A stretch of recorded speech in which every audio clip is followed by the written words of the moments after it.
C'est inhabituel en Guinée, une rencontre entre jeunes entrepreneurs et des financiers disposés à mettre du cash sur la table pour les aider. C'est plutôt rare. C'est donc dans ce cadre que s'est tenue une rencontre entre la Banque nationale d'investissement de Guinée et une dizaine d'entrepreneurs.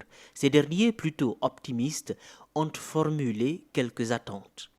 Quand vous donnez un montant dérisoire à quelqu'un qui évolue dans l'agriculture ou dans le numérique, vous lui donnez par exemple 50 millions, où ces 50 millions ne servent qu'à acheter juste une simple machine.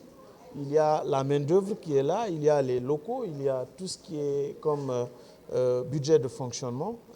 Il ne peut pas s'en sortir. C'est-à-dire que vous avez jeté l'argent, il va acheter la machine, elle va être là toute seule, il va galérer.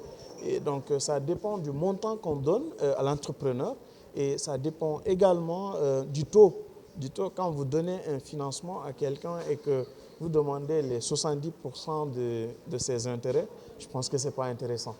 Les financiers ont à cette occasion rappelé les principaux points de blocage qui empêchent souvent les jeunes entrepreneurs de bénéficier de financement.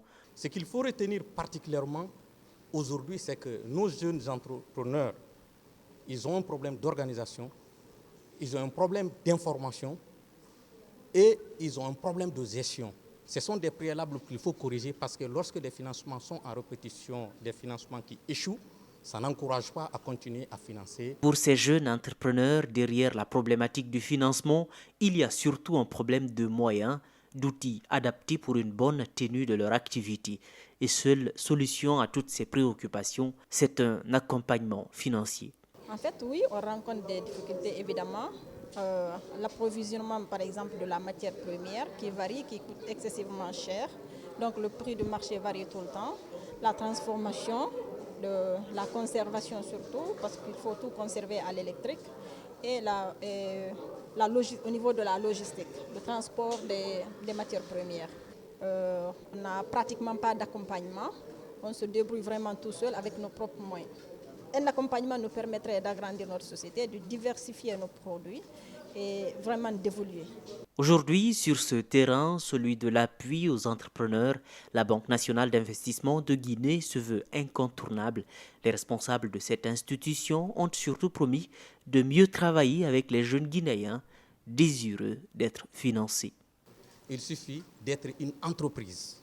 C'est la première priorité, être entreprise, avoir toute la documentation légale et réglementaire requise, introduire sa demande auprès de la BNG en l'état actuel des choses, vous serez ramené vers un comité, un analyste, un investissement officer, et c'est lui qui va analyser votre business plan, qui va corriger votre business plan avant de le soumettre au comité de crédit pour décision. Une notification est adressée au demandeur du crédit pour lui dire si son projet a été retenu ou pas. Dans les orientations que nous avons, il y a la dématérialisation que nous allons promouvoir. C'est qu'il y aura des plateformes où des jeunes qui ont des projets innovants pourront interagir avec la banque. C'est pour nous permettre de nous rapprocher sans aller avec des installations physiques à l'intérieur du pays, partout dans le pays, pour que des jeunes puissent poser leurs demandes de financement, que les analyses puissent se faire à distance, qu'ils puissent recevoir des réponses à distance. En effet, cette première rencontre ne garantit pas l'obtention d'un financement. C'est déjà peut-être un bon premier pas vers cet objectif.